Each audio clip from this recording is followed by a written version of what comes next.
Yeah, that was certainly my favorite ever auction. That was. I was glad to be a part of it because really it was Andrew Robson who made the incredible bid. And I mean, I took several minutes to pass it, but I was always going to pass it. I was partly just savoring the moment of I'm sitting opposite a genius. This is his hand. This must be his hand. But he's jumped to 7 diamonds like it's nothing. No one else finds this bid, I just was feeling very lucky, and I wanted to just 100.0% be sure that I wasn't passing some intended voice of Grand Slam or something, Hi, I'm here with my friend David Gold, and we just spent 2 weeks in Pasan, Poland, playing in the European Bridge Championships. And as I was telling David before we started recording that literally he's exactly the type of person that I have this podcast for, so that I can have conversations with friends and bridge players like yourself. It's a treat. I've been thinking about having you on here for a long time, David. And this is kind of the perfect time to do it because you just launched your own Instagram page. It's called Eat Like Gold. And we were talking about it. So we were staying at the same hotel. So we're often eating breakfast at the same time. And so we would join each other for breakfast, which was always fun.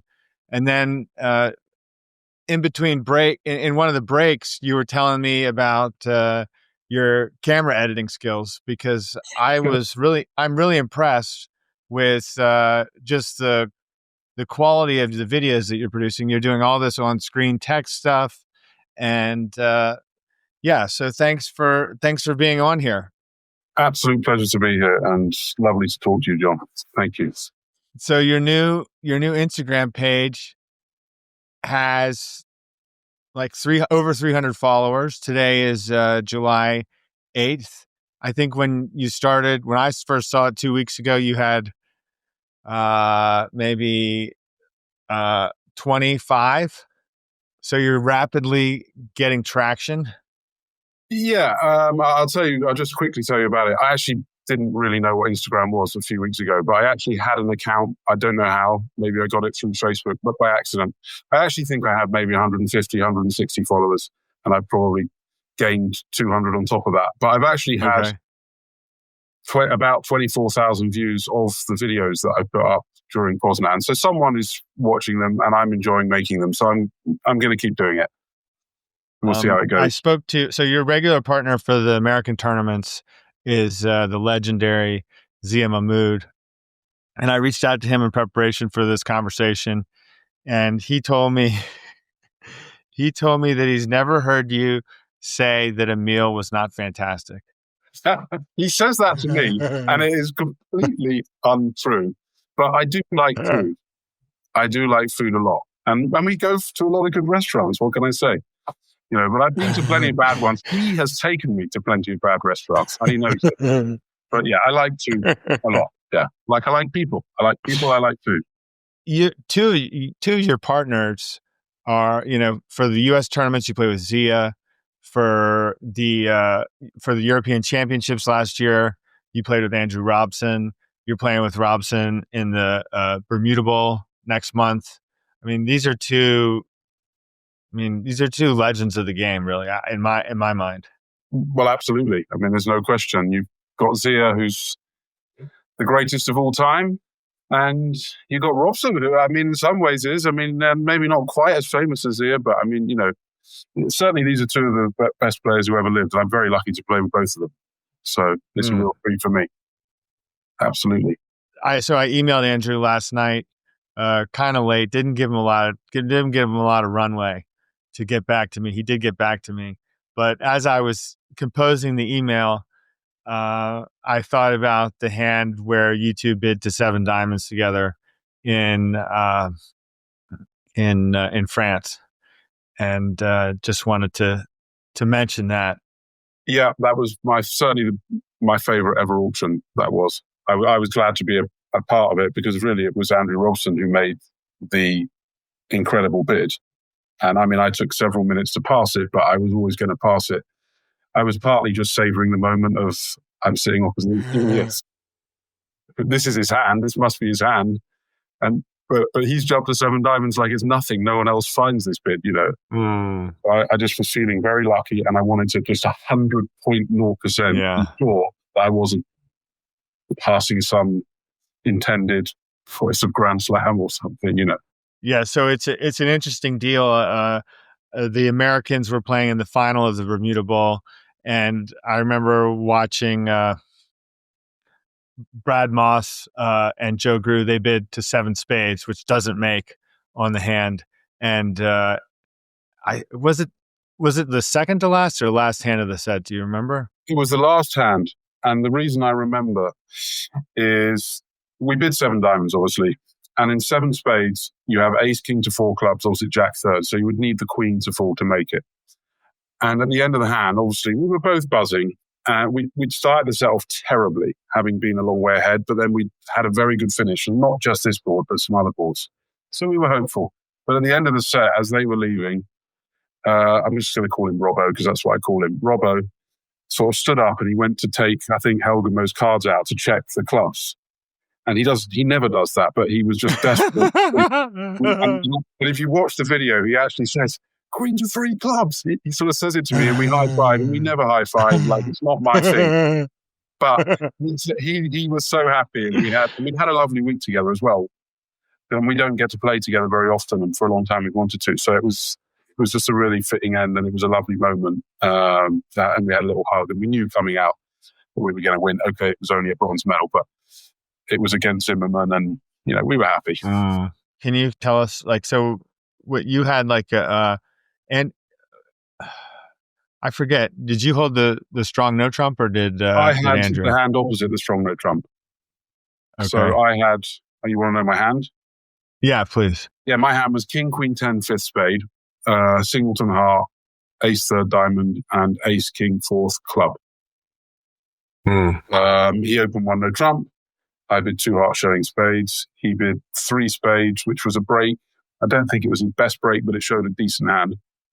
Yeah. I bid 4 clubs, and our style is not to bid shortage in these situations, so he would expect some kind of cue bid, but also some length. He cue bid 4 diamonds. I had a huge hand. Obviously, I bid Blackwood. He showed me whatever it was, two key cards, 5 hearts. That's how many I was missing. And I bid 6 clubs. So he knows that my club suit is something like ace, king, 4th. So he knows I've got all the key cards, ace, king, 4th club. Probably a Sylvan Heart, so I bid Blackwood. But it's not 100% because I'm very strong. I might just bid Blackwood. But he could envisage the need to play in diamonds. His hand was ace, jack, 4th, ace, doubleton, king, queen, jack, 4th, and jack 3rd. And he bid 7 diamonds over my 6 clubs. Most people just say, oh, well, partner wants 3rd round club control. I don't have it. Sign off. Yeah. Robson is, and there are other players who may do this, but he's someone who is, this must be my partner's hand, and opposite that, I can make 7 diamonds. And he bid it didn't take him very long. It took me much longer to pass 7 diamonds than it took him to bid it. So that was fun. So you had 5 spades. Yeah. You had 4 diamonds is 9. Ace, you king, had ace. ace hearts is 10.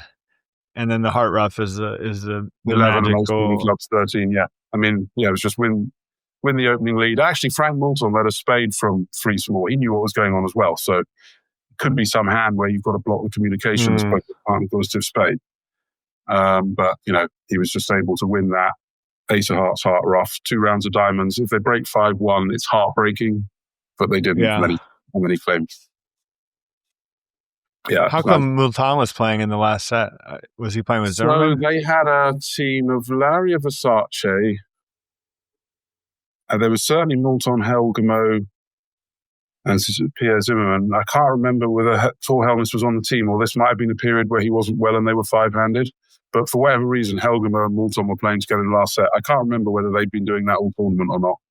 But that's who we played in the last set. We went into the last set up a lot. Maybe 40, something like that. And it felt like at our table halfway through that set that we might even be behind. But then we just had a succession of good boards even before this one. So even before this board, we were actually safe. Although I wasn't totally sure, but I was feeling a bit safe. And then when this board came in, I thought, okay, yeah, we're home and dry now. Did they bid 7 spades at the other table, or? I think they bid 7 spades. I think so, yeah. I think they bid 7 spades. I'm not 100% sure. It may have been 6 spades. I think it was 7 spades there. Yeah. So that's nice. So you've got 2 young children. Yeah. Well, my daughter Lexi turned 2 about a month and a half ago, and my son will be 4 in late August. So yeah, it's a lot of fun. I've got a niece that's 2.5, and she's amazing. Yeah. She's just now like learning to like really communicate. I mean, she's been able to talk for a long time, but she's like, she's, instead of cookie, she says cook. Oh. And we all just eat it up.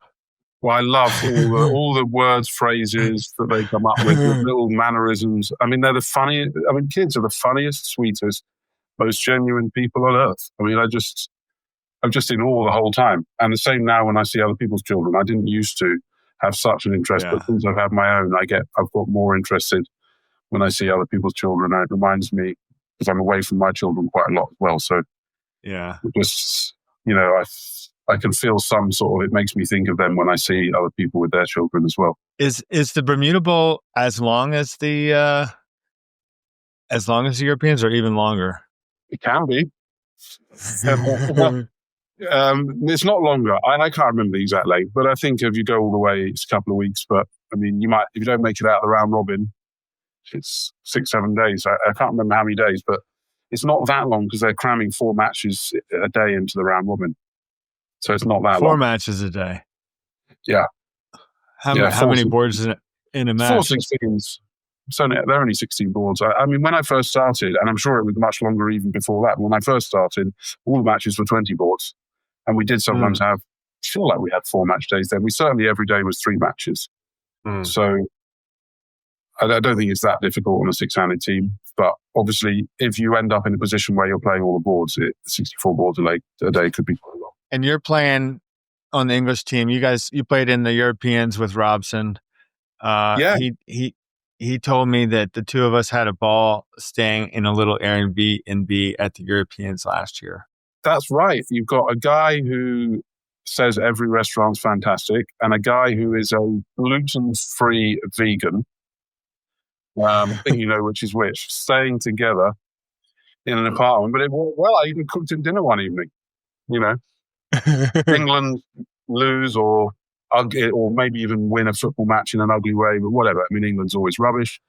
And I cooked us a vegan jambalaya, and it was very nice. Yeah, we had a good time. It was good fun. I haven't heard great things about Herning. I've heard that Pasan was much more cosmopolitan. Maybe I don't know if that's the right accurate. word. But... I mean, Herning is nice. It's perfectly nice, and it's got perfectly decent restaurants and bars. But it's like a sort of modern high street with not much character. But it's not horrible. Yeah, just a little bit dull. Sorry for all you Danish people out there, but we have dull places in England as well, and that's just an old place in Denmark, and it's from my observation. But it's fine. Are you staying at the same Airbnb? No. There's a bit of a story there, actually, if I may tell. I mean, yeah, please. Our bridge union actually put us up in another hotel, but when we arrived, I mean, the lobby smelled damp, and it wasn't very nice. But I got to my room, which was tiny, 100 degrees, and the window I couldn't open, and no fan or aircon. And I just checked out instantly because there's no way I would have been able to survive. And so did most of our team, not all of our team. And we all found Airbnbs and we had a lovely time. And I would like to stay with him again, but because of the fact that it's right in the middle of summer, and I figure that we might be playing more boards than we played in the Bermuda Bowl, certainly on a day, and I know how I am, I wanted to stay a bit closer and just be able to get back to a bedroom where someone has sort of made my bed for me and stuff. So I've decided to stay in a hotel, even though, I mean, if we could get an Airbnb right next to the venue, I'd love to stay with him again. But I've just Right. decided, knowing myself, I will play better if I can get to and from a nice, cool room as quickly as possible between play. So that's what I've done this time. Not the same hotel that we would have stayed in last time. Just to be clear. Yeah. And I will say one more thing about this hotel, that the team which won the Europeans did actually stay there, which is Norway. So maybe I should have done that. Were you guys, you finished fourth. How close were you to winning? My recollection is that winning was some way off for most of it, but we were basically never in danger of not qualifying. We were never really in danger of not even being fourth. We were just having a race with Italy for third. And we went favourite for third with a few matches to go. We had a very good run in good scores. But I think we had a bad match against Sweden and they managed to gain the upper hand. Even then, we didn't have a great finish relative to our draw. So it was a very, very comfortable tournament. We never really even felt too troubled. We were not in danger of winning. We weren't in danger of not qualifying. It was like a very easy cruise. Definitely room for improvement, but it was a decent tournament. Where does that rank? Where's the Europeans, generally speaking, rank for you? In terms of its, what do you mean, importance or level? Yeah, like in terms of the tournaments you get to play in. Well, in terms of its level, round robin wise, probably the strongest round robin in the world. I would say it's stronger, certainly much more difficult than the Bermuda Bowl. Although the Bermuda Bowl has got slightly tougher in the last few years because there are more teams coming from Europe. Like there are 8 teams and there used to maybe be 4. The strength in depth, when you go to a Bermuda Bowl, you've got the European teams and you've got maybe China and a couple of the USA teams, but the rest are not as strong, even though there are 1 or 2 other, India, Brazil, Canada, who can put out decent teams. Europeans, it goes way down the list. It's very difficult to finish in the top 4 in a European, like super difficult. And even the top 8 is not easy. So round robin wise, it's very strong. In terms of prestige, I used to consider it like playing in the World Championship, really. I don't quite feel that way now that I've played so much more, but it's definitely, for Europeans, very prestigious. It's not a trials for us, if that makes sense. Like the US British Championship is a trials.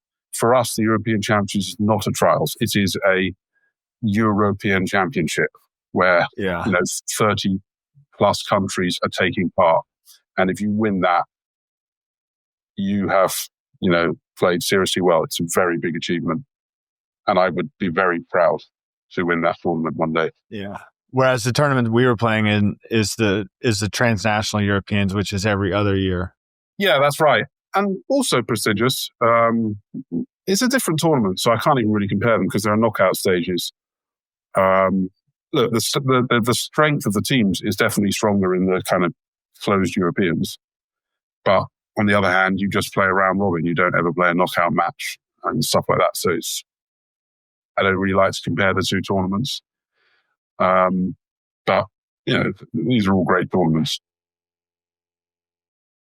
I feel like somebody told me that you all would just play the same matches every day in the Europeans.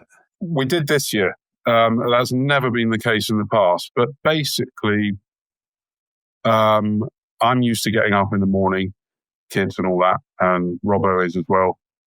And I can't even remember which pair of ours doesn't like getting up in the morning. I think it was Ben Norton and Stefano Tomasini, particularly Ben Norton likes to lie in. And we like to play through, and we're the sort of maybe slightly senior members of the team in a way. So maybe preference got given to what we wanted. But in the end, the team was running so smoothly that we just played 1 and 2. And I think Ben and Stefano played 2 and 3. The other pair played 1 and 3. And it worked. But had things been not going smoothly, that definitely wouldn't have been the case. And it hasn't been the case historically. The captain has played maybe a pair a little bit more, or has, if he thinks that there's a good matchup between a team or a bad matchup, we'd go with that. But in this particular tournament, we actually just had a very simple, we didn't really even look at who we were playing. I think the Bermuda Bowl may well be different, but we'll see how it goes. Hmm. Who's making those decisions for the Bermuda Bowl? Well, our NPC is Paul Barden, but he's not a really authoritarian captain. There was a lot of discussion. I've played on team. I actually prefer an authoritarian captain, to be honest. But I like a captain who just says, this is what it is. You're playing then, you're playing then. You're whatever. It gives me a telling off, it's fine. Whatever. I like that. But that isn't Paul Barden. And not everyone is like that or can even be like that. So he does a good job of admin. And generally speaking, he just finalizes what we discuss as a team, mostly. But I'm sure if we were loggerheads, he would have the final say. Can we see the captain for last year? He was. And, because it was such a sort of smooth tournament, he didn't really have run into any tricky situations. I've obviously played many, many times for England. Sometimes it's not so easy. I've captained as well, a little bit. Sometimes you have an easy job. Sometimes it's a very difficult job. He had an easy job. Hopefully he'll have an easy job again, but right. You just don't know. We might run into a bit of trouble in the round robin and need to come up with a plan. We'll have to see. You haven't played in the bowl in 10 years. Yeah.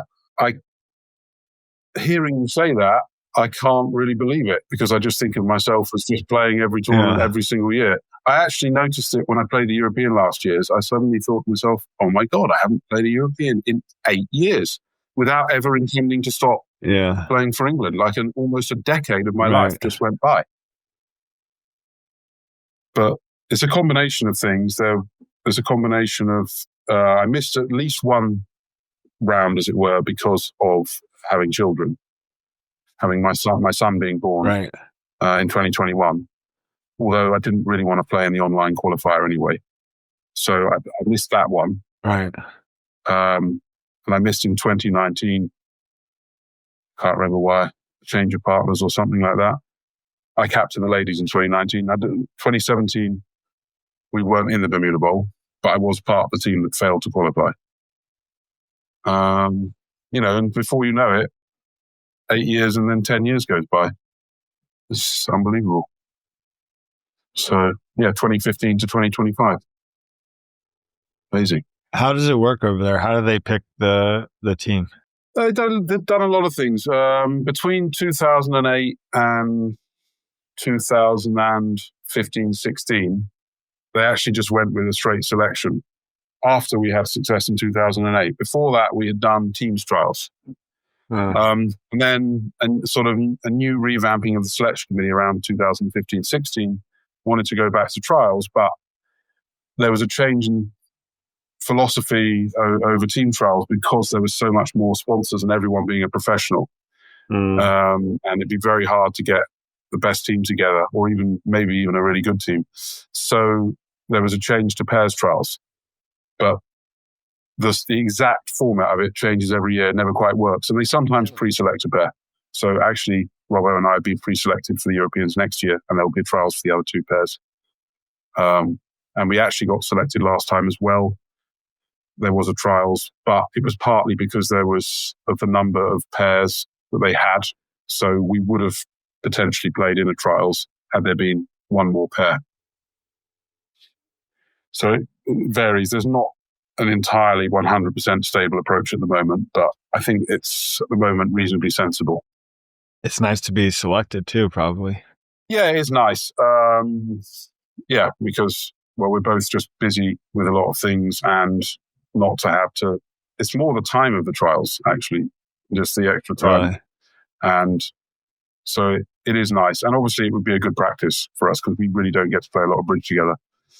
But it is quite annoying and tricky to put the time aside. And it's not clear we have that much to gain other than the practice from the trials. If we do badly and don't get selected, I don't feel it's a shame, but I do feel that it's probably a good idea for us to be on the team. So I feel like the team has lost out on us playing as much as we've lost out on not playing, if that makes some kind of sense. And I think the other players probably think that, so I don't think there's anyone who's kind of annoyed because we're not playing in the trials or something like that.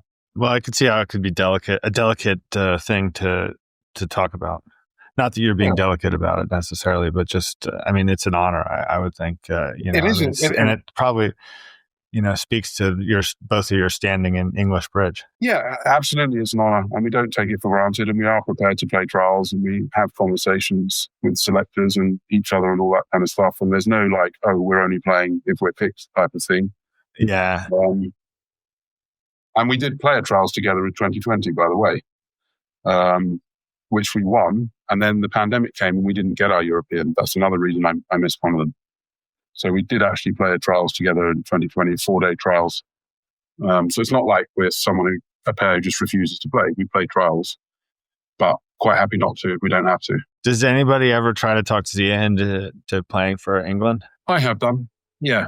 Now I have done, definitely. I've always felt, to me, he's well, obviously he's Pakistani first and foremost, but he's definitely England next. He's not American, not to us. I mean, he lives in England. He plays all the stuff. Yeah. He's culturally like us, and we all love him there. So it would just be great if he could. Almost like he's lived it with us for so long. Like, give us just one tournament. Can't you? And he's like, no, I can't do it now. I'm too old and whatever. And we can go off the seniors and whatever. No doubt get paid lots of money in America. But yeah, I would love to see him play for England, but it's just not going to happen. Yeah. How did you approach that with him? Every now and then, look, we're friends. We play together and we get on very well. Yeah. So yeah. I've just said it every now and then. It's semi tongue in cheek, but I've always wished he would. You can say anything as it. Obviously, you can't insult him or something like that. It's pretty thick skin. You can chat about stuff. Yeah. He's a great guy. He is. Yeah, he's a riot. Yeah. Yeah. Oh my gosh. Yeah, he's hilarious. You need to be a bit thick-skinned yourself. Hilarious, He's big-hearted. He's never any malice in stuff that he's saying or doing. He's great fun to be around. Unbelievable energy. Unbelievable. Yeah, he really does. He's probably, is he 80? 80 next year, I believe. I think that's correct. But you wouldn't know it. Full of energy, very tough, and still plays incredibly well. He said the other things he said. I was teasing this to you in our text yesterday that he was very complimentary. He said you're a top player, a great dad, and you love food second to your kids. Yeah, I like it. Certainly the kids' food bit. Yeah, it's accurate. Can I say? I certainly love food more than I love bridge. There's a reason why. Look, wow. I could have been a bridge streamer. But I wanted to. And I thought about doing that, but then I thought, but no one wants to watch bridge.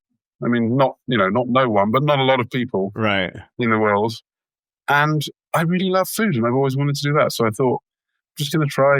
And I was inspired by a mutual friend of ours who you have interviewed on here. And that's why I'm doing that. I really do. I do love food. It brings people together. I've always been interested in it. I've cooked my whole life. It's a big part of life. Had you ever made a vegan ratatouille before?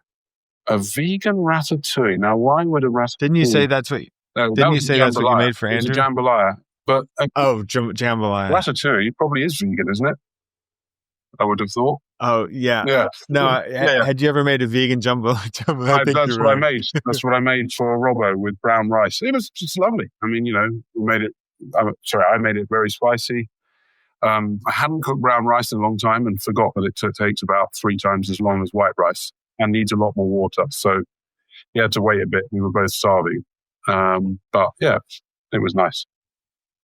And I've got no problem eating vegan food. Just if I had to do it every day, it's the amount of effort that would do my head in. Because it's quite difficult to find endlessly tasty stuff that doesn't have meat, fish, cheese, butter, eggs. all those things in it. There is tasty stuff, but it's a lot of effort to keep preparing it every day. What was the last thing that you cooked? The last thing I cooked, well, I've got something in the oven right now. I've got making a shepherd's pie this evening for anyone who doesn't know. It should be with lamb. It's basically like lamb minced with sort of onions, carrots, celery, cooked down, and then with some mashed potato on top. You put it in the oven. So I'm making that for my family later, and it's currently sat in the oven. My sister and mother make shepherd's pie. Yeah. We went to Ireland. So my stepdad's Irish, and we went to Ireland last summer for like 10 days, and we had shepherd's pie over there. You like it? You actually, yeah. Oh, delicious! It's great. It's great. We used to have some other. I never liked olives when I was a kid, and I particularly didn't like an olive in something, like cooked in something, and I can't remember what it was called. I feel like it was similar to shepherd's pie.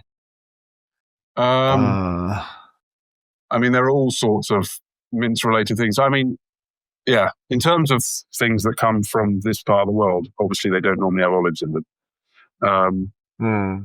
But obviously you can put olives in all sorts of things. Shepherd's pie is delicious, though. I mean, it's potatoes and minced lamb. Like it's lovely. And you know what? I've eaten lots of them, and it's trivial to make, but I'm actually not sure I've actually ever made it.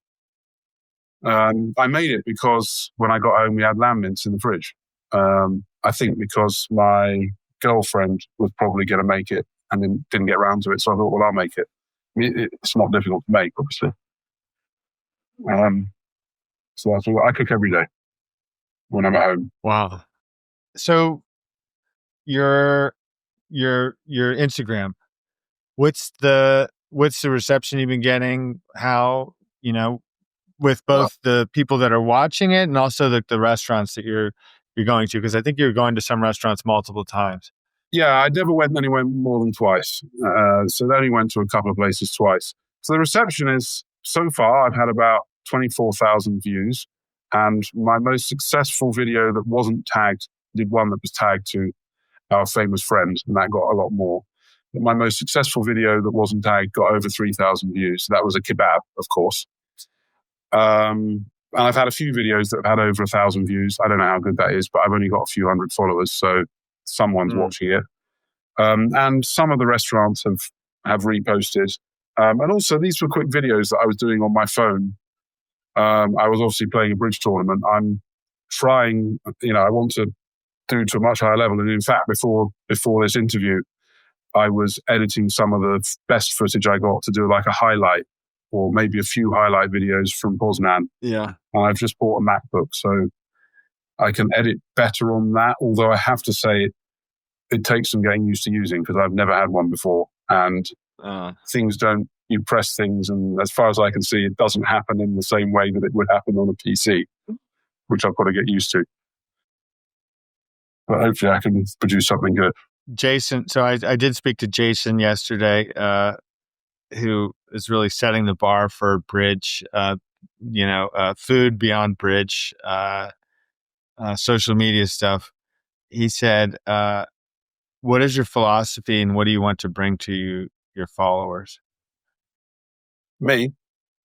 Yeah, with the Instagram. So for me, I want to tell a story that makes people feel happy, hungry, excited, reminds them how great food is, reminds them of maybe even sometimes when they were a kid, and just make people happy. And that's what it's all about for me. It's making me happy to do it. I'm happier and healthier doing this. And I just want people to enjoy it. But I really want to try and tell a story where you look at it and you're excited and there's a story being told, but visually. And I am going to, I'm going to speak in later videos when I have time to record voiceovers and stuff like that. And I want to try as much as possible just to be myself and be authentic. But I'm learning how to do that. I'm very new to this. I'm not some lifetime tech person or anything, or even close. The opposite, in fact. Yeah. So I'm learning this all from scratch, and I need to find the right gear. But that's what I want to do anyway. It's one thing that surprised me, just as your friend who's watching it, is just how seemingly quickly, like, you've really, like, gone all in on it. And you're in the kitchen with these people, like, Yeah. I'm just, Yeah. I wasn't expecting. I'm actually, some people who know me think I'm not shy, but I'm actually pretty shy. But when I'm comfortable with people, I'm very sociable and very friendly, but I'm initially shy. And it's not easy or natural for me to go out of my comfort zone and start talking to people in restaurants and going around and kind of being intrusive. But I figured that I have to do that. Certainly at the start, if you become somebody, maybe restaurants, you can call them up and say, I'm going to come around and film. And they'll say, oh, please come and film. At the moment, I've just got to go out of my comfort zone and get rejected. And I got rejected many times. But very early in the trip, one restaurant, I said, can you go and ask the chef if I can come into the kitchen and film? Expecting a no. And the chef couldn't be nicer. He invited me into the kitchen and let me film everything. And I got this incredible footage, which is the footage I was working just now, and was able to make certainly in terms of the footage I had, a beautiful video.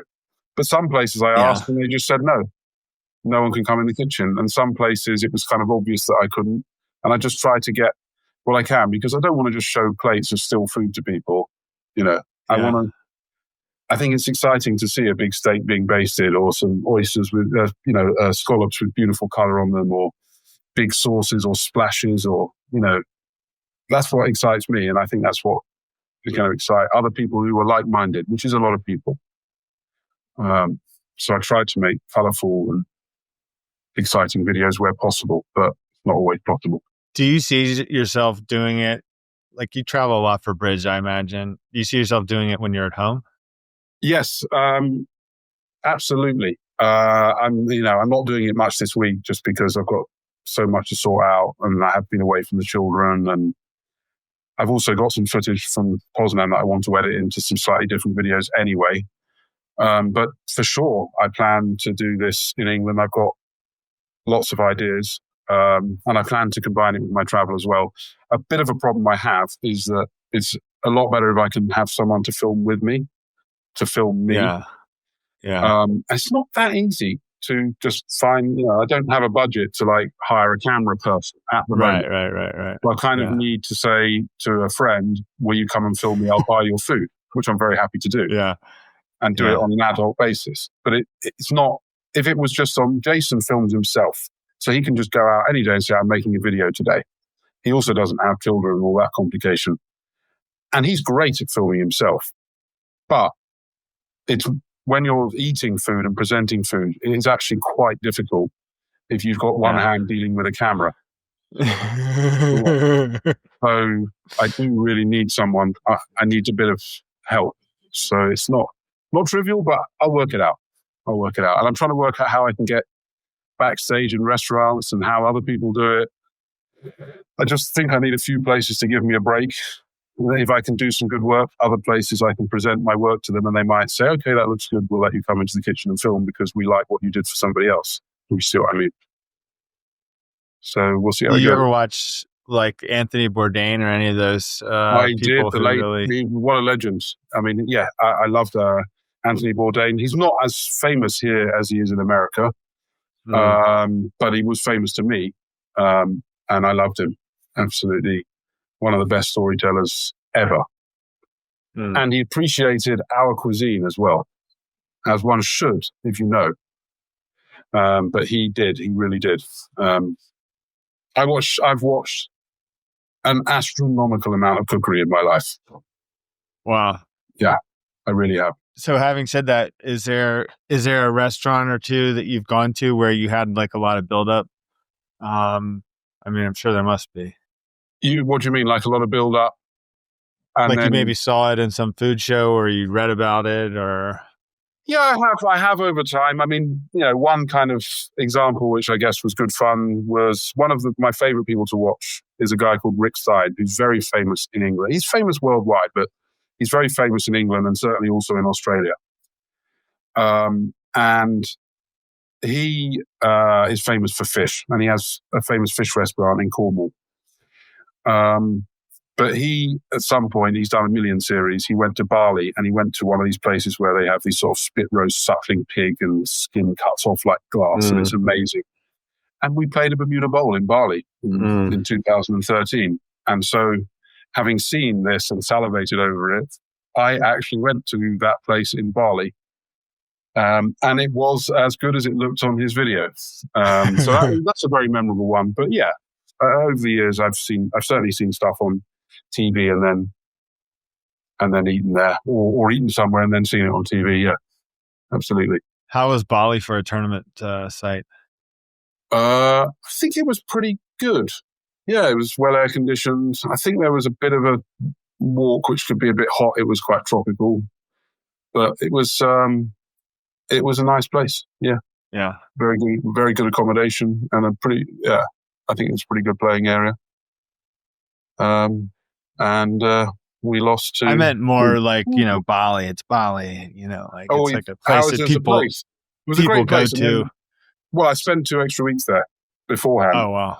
With a couple of friends. And so we went all around the island and did various, had the cat food coffee, discovered that karaoke clubs don't have karaoke, they have something else. Which was a bit of a surprise because I was expecting karaoke when I got taken there for my birthday, but discovered that, it's a bit of a euphemism. And yeah, we had a nice time. We saw some temples, we saw some monkeys, or was that on another trip? I can't even remember. I think it was on the Bali trip. Yeah. Yeah, it was nice. Very nice place. Yeah, lovely people.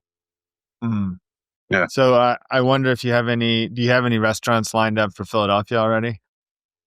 I am in the process of research.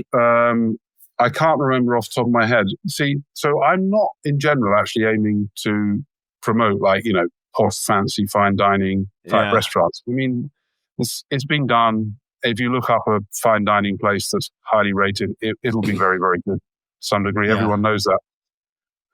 To me, there's a lot of more interesting hidden gems out there. One of the things I was thinking of doing in Philadelphia, I've been trying to research the places doing the best Philly cheesesteaks, which are not well known in England at all. Yeah. And I was thinking I could fry a few of those and maybe get some good but also entertaining footage of those. We're also opposite Reading Market, which is a fantastic market. I think people in England would be very interested to see that because most people in England will have never seen that market. Right. And I've been speaking to various people in the know, and I've got, Instagrams of people who have got places they recommend in Philly. So I've got some kind of plan depending on how much time I have, but not so much around fancy restaurants, but just interesting and good and tasty food. There's an Israeli place called Zahar, I think, or Zahav, which is like one of the things that comes to mind for me, like that I've been to in previous tournaments. Okay. Zahar. Okay. Yeah. I will definitely look that up. I mean, I want as many tips as possible. So anybody watching this, please give me any recommendations of, because there's never too much information for me. I want to hear everything about food. And your Instagram, just so people know, it's Eat Like Gold, right? Eat Like Gold, one word. I will be expanding to TikTok and YouTube as well, probably pretty soon. So yeah, it's a long-term plan. It wasn't just a couple of weeks in Poznan. I did a lot more than I intended in Poznan. I wasn't really, I was playing bridge tournament, but I realized actually I can actually do this on my phone and people are enjoying it. I'll keep doing it. If one person a day says, "Hey, I liked, that was nice, thank you," and you do another one, that's enough. I'd have done it anyway, probably, but it's really nice to hear, when you get encouragement. How was the tournament for you in Poznan? I had a fantastic time. Well, let's just quickly, bridge didn't do well, played a lot of BAM.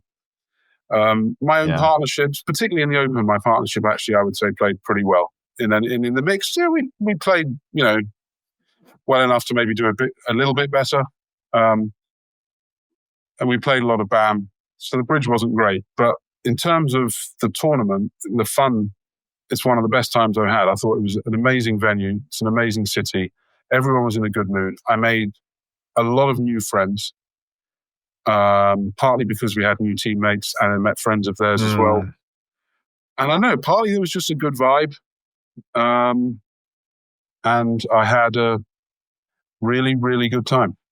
Really enjoyed my team both weeks as well, everything. So I would say it was a great tournament. So we were staying in the same hotel during the mixed, and you were saying that was a really fun team. That team was unbelievably fun. Yeah, so it was me, Tom Pask, it was me and Diana Nettleton, Tom Pask and Simonetta Paoluzzi, who was a last-minute replacement because we had an Israeli player who got stuck in Israel, unfortunately. And then Georgia Botta and Zach Grossack. And they were just all fabulous. A different vibe to each person, but added, and it was complimentary to everybody. And we just had an amazing time. Second week was my regular team, but, I love them all. It's always fun. And it was just lovely. Absolutely lovely. Did McIntosh and Pask play in the team trials for England? No, they didn't. And they're not playing this time. I think it's difficult, certainly for Tom. He's got a young boy who's like about 1.5, and he also lives in Vienna. Right. So the time for the trials, but then if you win the trials and the Europeans, the Bermuda Bowl, it's a lot of time. So I think it's just at the moment, it's not the best time for him, but he's so young that he's got plenty of time to have even a very long and successful career playing for England. And he wouldn't even be starting late. He's in his early 30s. So I think that's a major reason why at the moment he's not really been involved in trials. He's another one of the people that I reached out to. He said that to ask you if you've ever missed a plane. Okay, I guess I should tell the story. I have once. He's probably missed loads. He certainly tries to miss loads. But I'm actually very neurotic in a slightly covert way because I'm not necessarily. If you know me well, I'm neurotic, but I'm not necessarily obvious to others. But anyway, there was a flight to Bulgaria, and I was flying to some Bulgarian tournament with Jonathan Harris, Stefan Skorchev, and Steve Root. It was about 2015 when the big scandals were going on in bridge. And this is very relevant because we had a flight from Heathrow. It was about 8 a.m. And being neurotic, I was there at 5:30. In fact, I think I'd even stayed the night there because Marusha was there as well. She was getting a flight randomly at the same time to Slovenia or something. Yeah. And I had breakfast. We got to the gate hour and a half beforehand. No sign of Jonathan Harris, who's even more neurotic than I am. And we're chatting about the sort of the bridge scandals that are going on. Stefan goes off to the bathroom, and I sort of look at the clock, and I'm like, that's weird. It's 7:40, and they haven't said anything about the flight. And then I look again, and I see the gate closed. Oh my God! So we go up to the gate. Well, what's going on? And they said, "Are you Gold, Skorchev, and Root?" Yes. Where have you been? We've been making announcements, searching for you. And I'm like, we were sat on the chair by the desk. Anyway, they said you can't board. We called Jonathan, who is sat with 3 empty seats next to him. He's on the plane. He just says, "Just get there, get here by tonight," he says. Got us. So they want to charge us £1,000 each, to fly to some other country and get a bus. But we managed to go to a different airport. We had to get our bags back, go to Luton Airport, and fly to the wrong airport in Bulgaria and get a mate of Stefan's to drive us through not very good roads. We eventually got there by about midnight, but we did get there. We missed some warm-up thing in the evening, but we did eventually get there. So that's the only flight that I've actually missed. And I was at the gate, an hour and a half beforehand. So I'm paranoid now. Whenever I'm at the airport and we're sat there, I'm always like, I was snapping again. We're going to the gate, and I'm literally facing the gate. Was it Star Zagora? It was Star Zagora, yes. Yes. Very nice song. Have you played in that? Yeah, I played in it once, probably like a year or two. And guess who won? You won? No, definitely not me. Lotan. Hello, Sam! He's the reason we missed the plane, let's be honest. I mean, I didn't know if I could say a name, but we were talking about him, and that's why we missed the flight. Yeah. I was trying to keep it PG, But yeah, they won everything. They did. Yes, they did. They did. Well, at that tournament, I mean, like well, and every other one.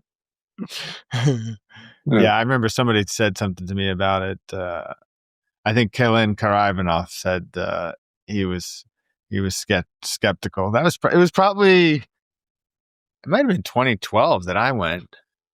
Well, it was already 2012 known or 2013. I mean, if we're talking openly about these things, I captained the juniors in Albania, Bulgaria in 2011, in the summer of 2011, and Lotan and Ron were playing for the Israeli juniors then, and certainly the captain loop that I was in, we were all told in no uncertain terms that without question, this pair were cheating. And it was a constant topic of conversation for that entire tournament, and that was in 2011. So it was well known. This wasn't some, oh my God moment in 2015. This was something that was pretty well known. And you were on the CAT. You were one of the heads of the CAT, right? Back in COVID times? In the pandemic, yes. CAT, Credentials Advisory Team. I actually came up with the name, yeah. So, yes, I was. That was interesting.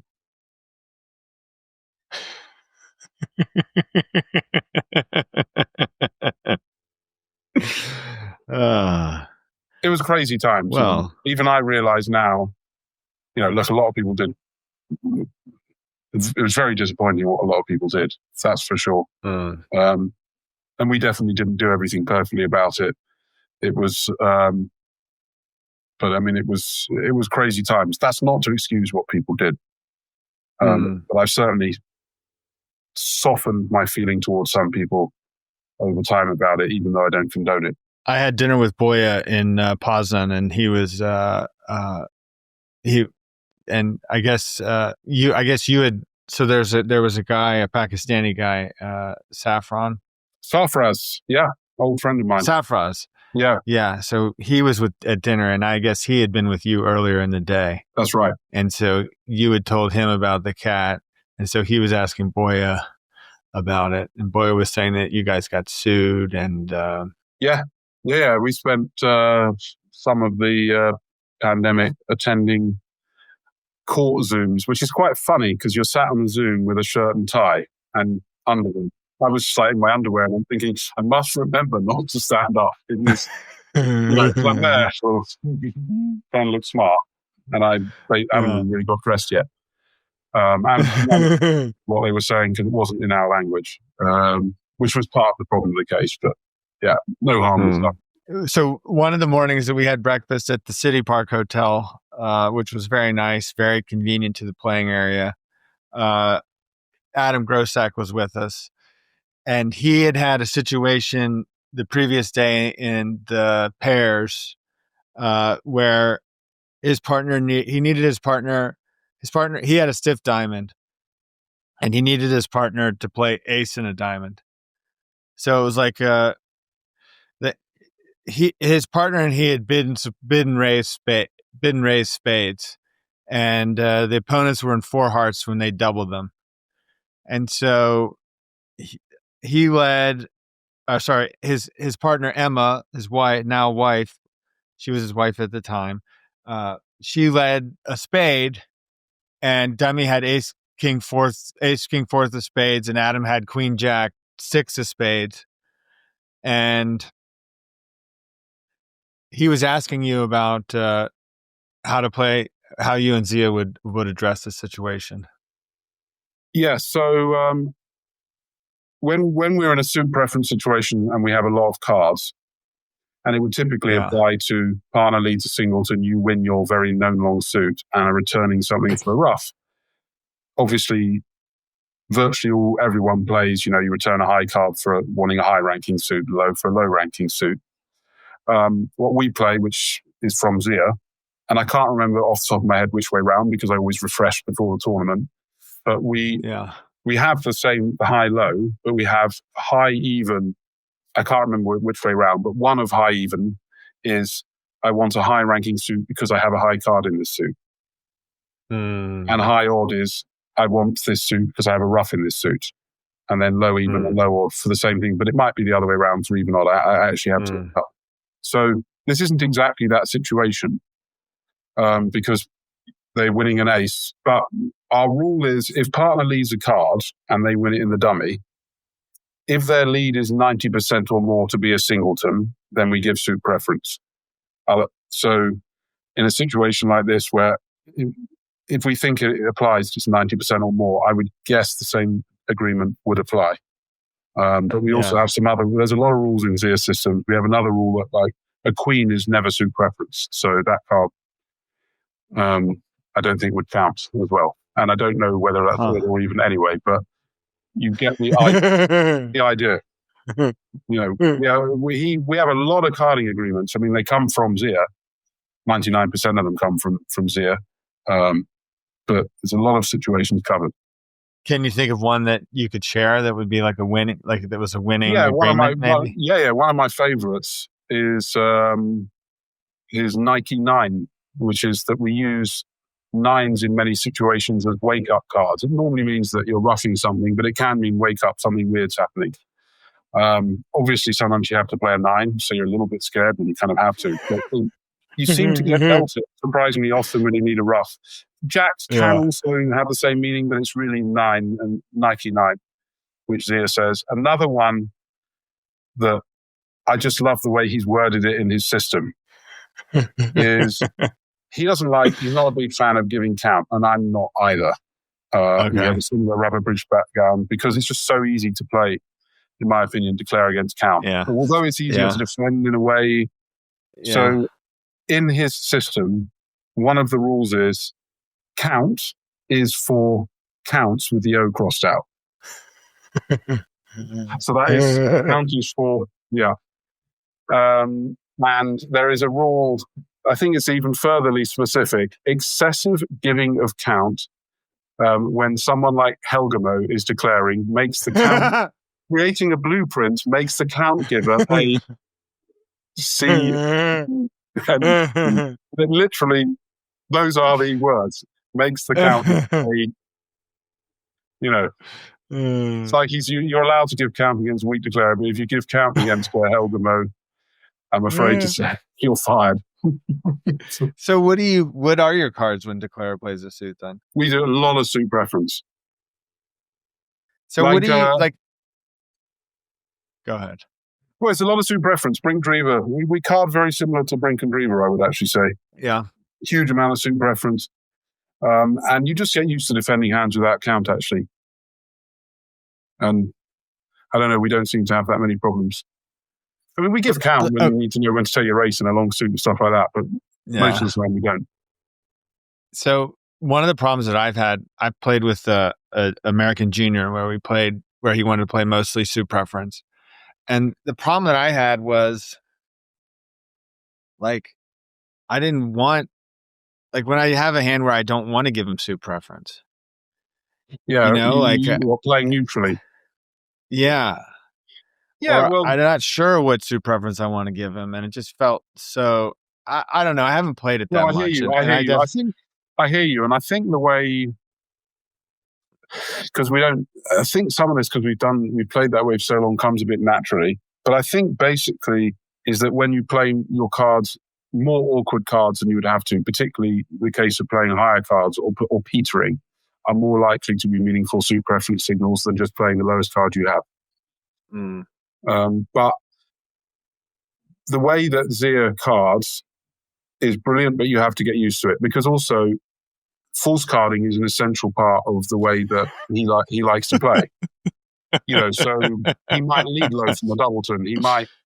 He might not just give false count, but he can deliberately give false count, like play high low deliberately to show you the wrong number, to declare the wrong number, right, to play declarer's head, and he expects you to read all of them really quickly. And I'll give you one poor example where I was playing with Zia a few years ago, and they opened 3 clubs on my left.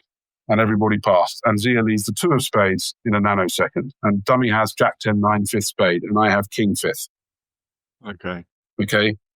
So I thought about it for a while, and most people just play low. Partners got stiff 2. They would give the preempt to ace from Doubleton.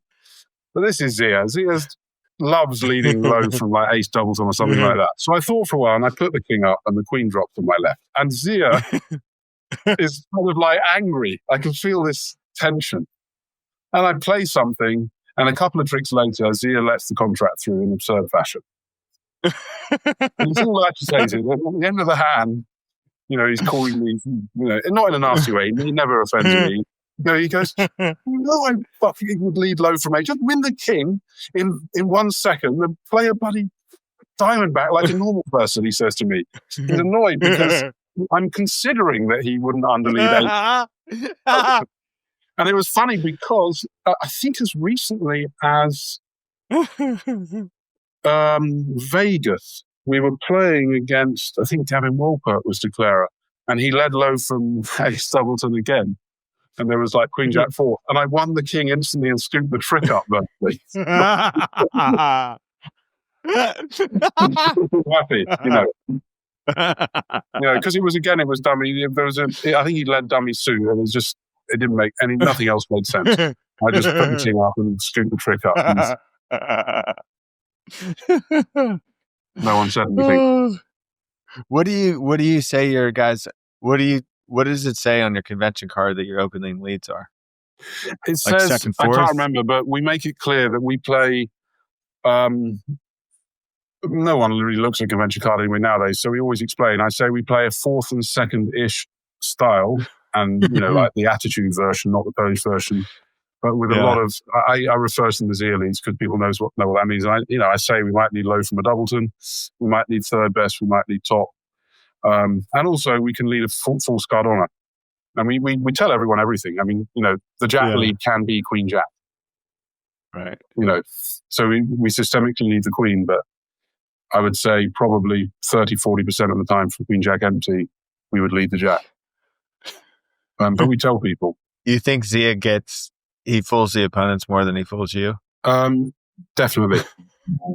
Maybe not the case when we started, but definitely now, because I'm very tuned in to how he plays now, and he will even jokingly say, "I shouldn't really do this with you because it's basically cheating." On some occasions, he's like, like I don't know, he'll make some bid or something where he knows I will understand it, but we do disclose. We disclose all of the game the psychic game tries. They're on the card: 1 spade, 2 spades, 3 clubs. We tell opponents, partner bids as though it's a trial bid in clubs, but it's random. So all of these things we don't keep it a secret or anything like that. We don't have any secret agreements, but we make it clear that the way that we card, particularly in the carding, is not necessarily mainstream, and that there's a lot of false carding and false leads. And they're not random, by the way. There's a lot of reason behind. It's not completely random. It's not just like he's picking some random small pip. I mean, he'll be maybe picking a pip because if one pip looks too small, he might pick a different pip, or if a pip looks too high, or he thinks it's going to burn a trick. 10-8, small. Neither of us would like to lead the 8 because we feel it's expensive, whereas it's a bad suit. It can be reasons like that as well. What is the card you play when against no trump? What do you lead for a counter on block? We play in no trumps. We play the king lead for. I played other stuff, but Zia and I play king for counter on block in no trumps. I've tried the other things. There's other perfectly good ways to play, but that one does seem to have the benefit of being simple. There was a hand. Go ahead. Well, I was going to tell a quick story. We were playing, one of the greatest pairs of all time, Helga Mahelnes, in that tournament in Bali. And they play this style where the king is actually a fairly weak lead, and you leave the queen from the king, queen, jack, and it's the stronger lead. And Tor Helmuth, Helga opened something like a diamond. I have called a no trump, everyone passed. And Tor Helmuth was on lead with king, queen, jack for 6 clubs. Obviously a terrific player, but for some reason he just forgot what their lead agreements were, and he led the king. and dummy put down 10-3, I think. And Ger Helgemer had ace doubleton. And partner's lead is consistent with king queen empty, so he couldn't overtake. So he ducked it. So instead of taking 6 club tricks, they took 2 club tricks. But there is a good ending. Of course, they're Helgemer Helness, so it cost them precisely no tricks. I still made exactly 1 no trump, and had they cashed 6 club tricks, I would have made exactly 1 no trump. If you can afford, when you're as good as them, you can afford to not take 6, or only take 2 of your 6 cashing winners. There was a hand. I played against Zia in the finals of the BAM in the mixed in Pasan, and I had 3 small, king. I had like king 9/4 of hearts, 10/4 of diamonds, and king and a club. Yeah. And the auction went. Did you play the finals of the BAM? I wasn't in the. I was in the B final, probably different boards. So it went. Zia opened a heart. Catherine bid 1 no. He bid 2 clubs. She bid 2 hearts. Now he bid 3 diamonds. 2 hearts is constructive in Zia's system. Oh, is it? He might know. I'm assuming he's playing that with Catherine. It shows like some values in a doubleton heart because he plays 2 diamonds as a puppet to 2 hearts. So now he bids 3 diamonds.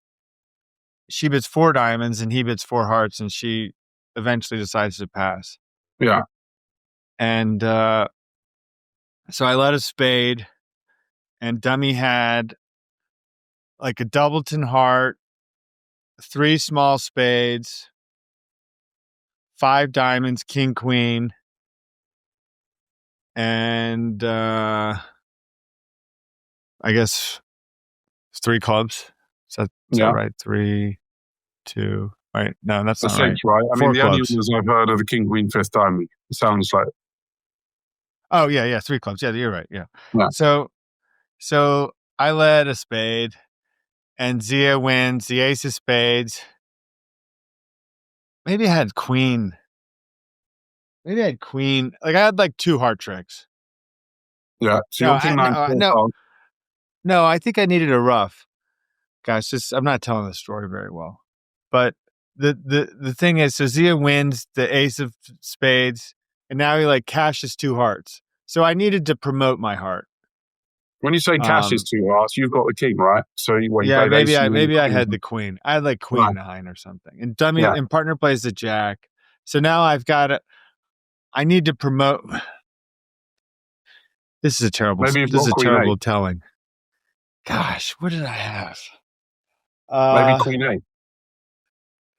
Anyway, he had 2, 6, 1, 4, and so it's stiff ace of diamonds. He was messing around with 3 diamonds. Yeah. Yes, and so he basically lets me in with my heart. So he wins he wins a spade. Maybe he cashes the ace of hearts is what happens. And partner stiff jack falls, and I have like king 9, I think. Yeah.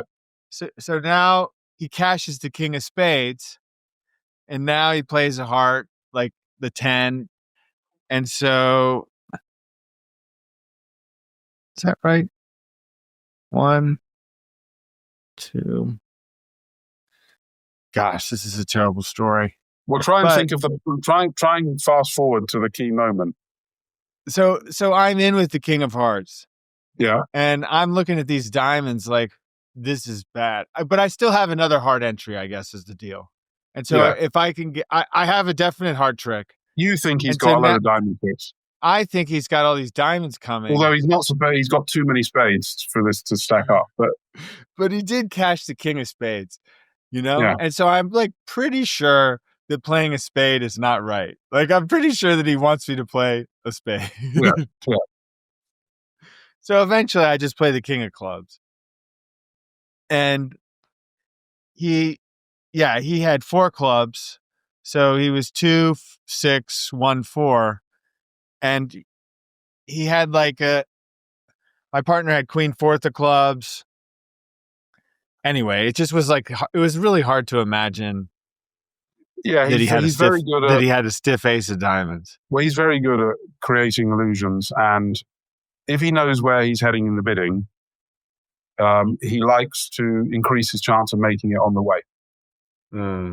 So like earlier when I mentioned those trial bids, 1 spade, 2 spades, 3 clubs, for example, which for us is never a slam try. It's only ever a game try.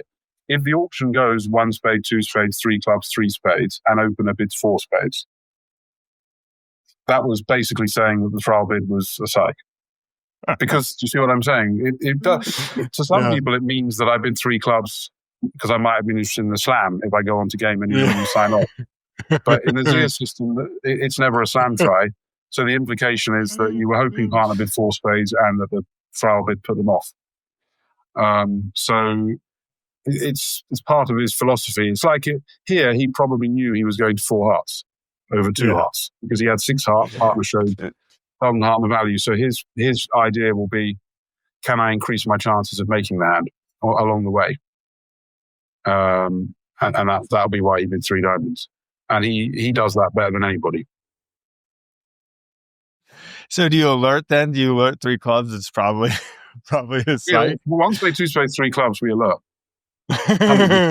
Absolutely. It's a system and it is alerted. And he will, if I'm on the other side of the screen, he will sometimes say, you did alert this, make sure you alerted it, even though he kind of knows. I remember the system and I alert stuff. But yeah, it's not in any way concealed. We go out of our way to alert. The auction he had against you is very different. I've never seen him do it in that particular auction. But, that was something he did on the spur of the moment. I wouldn't be able to alert that because it's not part of the system. And it's not something I've seen before. My partner was on his side of the screen, and she said that he had no idea what the gazilli, what his bids meant. Now that's a big difference. Okay, now I've remembered. He was playing gazilli with Catherine, which he detests. Yeah. Which I also detest. And so that may have just been he didn't even know what the system was, or who knows. I was thinking he had a natural auction. No. And he just made something up. It was a gazilli auction, okay? Because he actually said to me, I can't learn this gazilli stuff. I hate it. Whatever, It's just not his style. How often do you see him? When you're in London? Not super often. Well, we'll meet up for dinner every now and then. We speak frequently. We probably speak by email, text, or phone on most days, I would say. Yeah. We normally have email some hands, or we're part of this group of people. There's a little group of us that email hands between each other, but he'll call me up sometimes, he'll text me. In the US trials, he was calling me about 3 times a day. But yeah, we'll meet up for dinner every now and then. I would happy to see him more, but I'm in the north of London, he's in the south of London. It's actually quite a trek, and we're both kind of busy, but yeah, we keep in contact, good contact. Does he handle all the sponsor stuff with the Americans, or is he getting all your work? Mostly, but not all of it. But yeah, obviously he's in charge and he's better connected than me. He's better connected than almost anyone. But not always been the case. Sometimes I've found someone, or I've had the connection here and there, but probably 75-80%. It's been him. Because he didn't even play, I don't think he's played the Open Europeans when I've played the Open Europeans, which is interesting, because he lives in London. Yeah, I was thinking that. No, I was thinking that. I was like, wow, he's not here at the Open this week.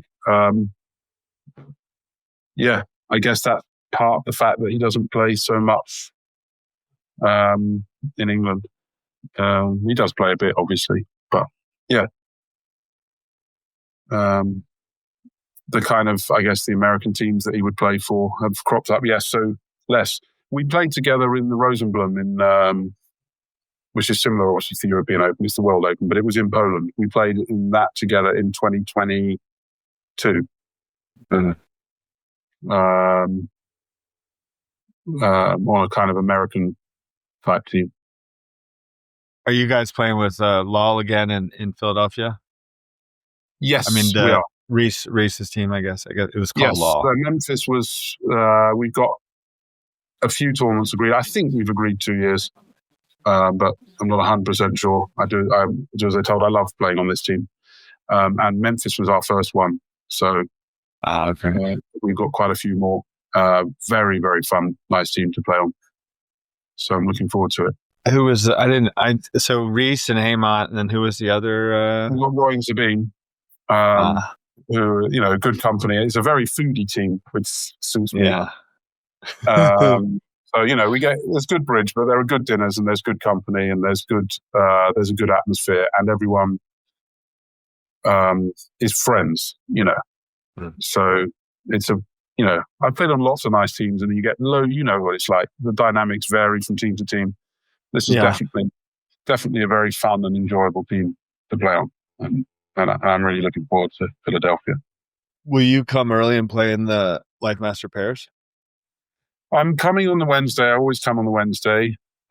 Zia is playing with some very young Chinese player whose name I'm not sure of, but I think it's someone we played against who was really, really good in the pairs. I'm not playing the pairs because I want to be available if Reese wants me for some sort of Swiss, because Reese isn't playing the pairs. And if he doesn't want me, then you're going to get some more food videos. So, that's the thing. I'll either play some bridge or do food videos or a little bit in between and warm up for the main event. Tom was telling me, Minnie, as you call him, he was telling me that your father was a headmaster at a school, and I guess he taught Tom Townsend bridge. He did. He taught. Yeah, he did. I mean, he taught Tom earlier in his career than when he was a headmaster. So when I was about 4 or 5 years old, we lived in a school called Wellington College, which is quite a famous school, and it's next to a very famous psychiatric hospital, if you want to call it, called Broadmoor. It's the most famous one in England, and it's where one of the Cray brothers went. And that's anyone English will know who the Cray brothers are, and some Americans may know. Famous gangsters. And my dad taught physics there, and Tom, who's about 10 years older than me, was a pupil there. And my dad ran the bridge club. I don't think he actually taught Tom as a teacher, but there was another bridge player there who is still a bridge player in England today, a guy called Cameron Small, who some of the Americans will know. He used to work with Roy Welland, and he's a serious English bridge player. And my father taught him bridge, but also taught him physics. And now our chair of selectors who's come back to bridge, was also taught by my father at that school as well. So yeah, it's sort of good to reminisce about those days with them, because he used to take me to the bridge club when I was 4 or 5 years old. I don't specifically remember those people. I remember one person, it's none of them, but I do remember the bridge club. I used to go with him occasionally. I didn't know what they were doing, but I knew it called a bridge club. So it says on your bridge winner profile that you learned bridge in 2 years. I couldn't tell if that was a joke or not. Yeah. It also said Gerber's one of your favorite conventions, which I thought might be a joke. That's a joke. It's a very old profile. Learned bridge in 2 years. Okay, that's certainly a joke. I learned bridge very quickly. There were some people playing it in the common room at school, and I knew what bridge was because my dad was a bridge player, and they explained to me the rules in about 5 minutes, and I started playing. I mean, obviously. What do you like about bridge? Like, what is it that brings you back? I like the partnership element, the communication, and I like the detective work, as that's how I see bridge. I love that you get presented with lots of clues and information. On some hands, they can be really complete if you put them together well, and some hands there are pieces missing where you can just draw your best inferences. And I love putting that information together and working stuff out. And it can be so many things. It can be what people have done, what people have not done, what you've seen occur, counts on suits. It can be their carding. It can be all sorts. And it can even be their style if you have extra information. And I absolutely, to me, that is the thing that I most love. And I love the communication with partner. I mean, it's a beautiful game in many ways, but that's, I would say, the thing that I most enjoy. And for me, feel like is what I'm best at, is just being able to go through the evidence, but being aware of what's relevant and what's not relevant, I think is something I really enjoy. You think you're still improving? I certainly thought I was 5-6 years ago, for sure. And now I'm not sure. I think I might be slightly, but I'm not. I might be delusional. It's not so much that I think I'm gaining in the technical areas, but just in terms of experience, and reducing the errors and having seen more situations, and just also, I can't explain it, just the experience of getting more things right, and playing through whole sets without doing stupid things and all those kind of things, I would say in the last few years are areas that have improved for me, as opposed to, I feel like probably on the technical side, I may have, whatever my peak is, may have peaked out. I've learned a lot from people like, Zia, Robson, and discussing bidding with them and defense with them, and they do as well. How many outright errors do you think you made in the 2 weeks in Pasan? I mean, obviously it depends what an outright error is. Yeah, probably quite a lot, especially in the BAM. I mean, because it's so easy to make an error in the BAM. I don't know. It's hard for me to give a number, because also, what you define as an error, and bridge players rating themselves, we're normally a bit inflated. But I certainly feel like I'm capable, when I'm playing well, of playing entire sets where I don't feel like I've made a major error sometimes. Sometimes make quite a few. And a BAM, you just make loads, because it's just, there's so much to think about. You've got so little margin. Just not making some double, which doesn't seem obvious, could be, quite clearly a big error at BAM. Whereas if you were playing teams, you could say, yeah, maybe I should have doubled that or something, but you can understand why you didn't. So it's not necessarily a clear error. But yeah, I think I feel like I made so many. Yeah, and I'm sure I did, as I say, particularly in the BAM. I mean, BAM just makes you look so stupid on so many hands. I think the BAM, I played in the mixed BAM, it does kind of seem like there's no rhyme or reason to it, like you're just playing in this same movement day after day. There's no cut. I agree with you. I mean, to me, so I didn't make the finals of the mixed, but in the open, as far as I could tell, we played for so many days. I don't know how many it was. It might have been 4, might have been 5. It could have been 6 months, but it felt like a very long time. And we played day after day of BAM. And as you say, 2 board rounds. I was playing the first 2 sets. So we would come in, we'd play 16, have lunch, play 16. Our other pair would play the last. And at the end of those, however long it was, and I actually genuinely don't know how many days it was, they basically said, right, you've got a 1-day final tomorrow, and you've got you've got some kind of decimal place by your name that doesn't mean anything. And the last 4 or 5 days, I hope you enjoyed it, because it didn't mean anything. That's kind of how it felt.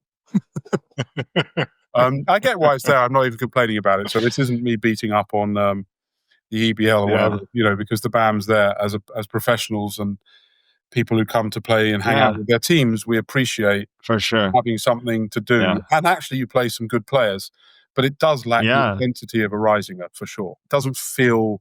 You know what I mean? The Risinger, it's silent, and people are really focused, and you get to the final and you're pumped up and you're nervous and it's tough, and this thing, it feels like a side event. It just does. And that's not a criticism, but that's how it feels. Yeah. The American tournaments are, all the games have a name. Maybe that's better, like the Silidor pairs, or I don't know. It seems like the American side events have more gravity, but maybe that's just because I'm an American, and if you win one, now you can be a Grand Life Master. Well, I think some of these events do actually have names. Obviously, when you're at the Bermuda Bowl, each series has a name. And I recall when we played, I mean, there's some weird names. Like, wasn't the thing in Argentina called the Vanderbilt Trophy or something bizarre? The World Oh, I Team. don't know. It used to be the World Team Olympiad. It had a It name might be. to do with Vanderbilt, which I didn't understand because obviously there's already the Vanderbilt. But I agree with you. Yeah, that might help. But it's hard to make the event feel as intense as a Risinger because the difference with the Risinger, people have gone there to play the Risinger. And whether the American side events feel more serious or because you're American, I'm not sure. What I will say is I think that the American tournaments are fantastic. That's for sure. A very, very good tournament. So you finished second in the Olympiad in 2008, and when I was researching you online, you said something that I think was really interesting and kind of like prophetic in a way. Like you said, like obviously it was great to finish second, but you feel like you'd come so close and you didn't know when you'd get another chance. You know, like it's yeah. Well, I did feel that way. I mean, so I was obviously pretty young in 2008. I wasn't even yet 30, and I feel like it might be the best that I ever played in that tournament. Certainly amongst the best that I've ever played. And I was playing with Tom Townsend, and we were playing really, really well in that tournament. And everything was kind of going for us. And I felt like, you get to the final, and we were playing the mighty Italy. And I felt like we had a really good chance to beat them. And in the last set, I thought we even may have done. Actually, I thought I blew it on the last board, although it turned out the last board wouldn't have been enough. It just felt like a good chance. And yeah, it's exactly right. These opportunities, when you come from a country like England, don't come around very often. And when I say that, I'm not saying, because we're like lowly little England. We've got lots of bridge players and a big population. But there are some countries that just don't have a lot of really, really, really, really top players, and some that have a bit more. So it's difficult to win a world championship. You can if you're Dennis Builder, who's one of the absolute best players in the world. If you come from Denmark, it's not very likely, not impossible by any means, but it's not very likely that Denmark are going to have many chances at the moment to win a Bermuda Bowl. And I'm not comparing myself to Dennis, but I do come from a country where, we're not surrounded by some of the stars that a country like America may have, Poland may have, Norway may have, Italy may have, where you have definitely got more chance of winning. And that was a very, very good chance. Well, I'll be paying attention in Herning. And it's been a treat to have you on here. It's been a real pleasure to be here. It's just like, catching up, having a lovely chat, really. It's very nice. Thank you for having me. Yeah. I wanted to ask you more about Zia, but I felt like I was asking too many Zia questions. You can ask me anything about anyone, as you know. I've nothing to hide, and One last Zia question. Yeah. How did you start playing with him? I've been friendly with him for a long time, and we first met at the rubber bridge table, and he didn't know who I was, but we got on then, and we played one or two things here and there, and then I think it was around about 2017 or so. I think was finishing up. I think he played with Ishmael Del Monte. He'd been playing with Jan Jansma a bit, and this, that, and the other. And the bridge was actually quite good, but they weren't getting on that well. And he gave me a call, and obviously I was thrilled. And I didn't expect to play with him for that long, actually, because he was going through partners quite rapidly at that point. But we actually started playing together in 2018, and I assumed it'd last a year or two or something, but actually, it turns out to have gone on much longer than that. And I hope that's because he enjoys playing with me. I certainly enjoy playing with him. But we certainly get on very well as people. And I think my temperament suits him. I'm pretty calm and I'm pretty chilled out, and I don't get bothered by. He can be quite emotional stuff. Although I have to say, at the table with me, he's a very good partner. There's no problem. I never have a bad word with him. Really don't. Never, not one bad word.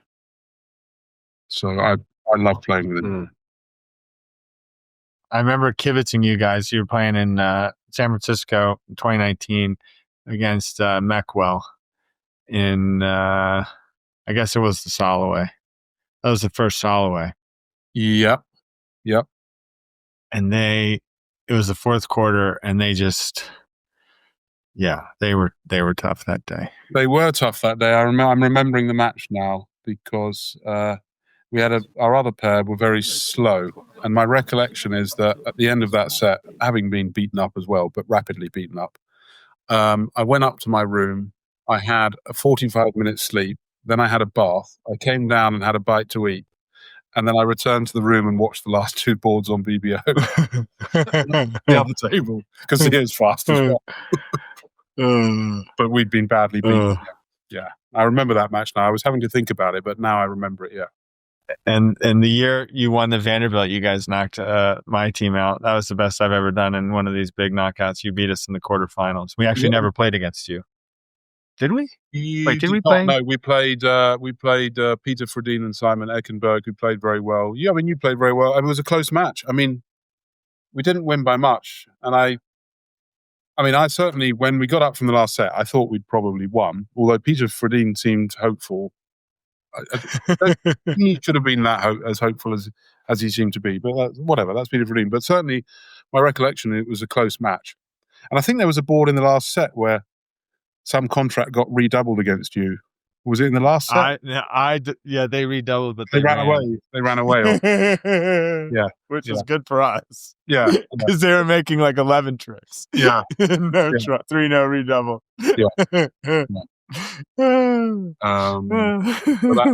But no, I remember playing. We had a great run there. We played well, and teammates played great. Absolutely great. That was nice. It was a long time coming. All right. Thanks a lot, David. Hopefully we'll publish this on Thursday. So we're going to do a quick turnaround. And I appreciate, thanks for everything. Okay. Absolute pleasure. As I say, thank you for having me.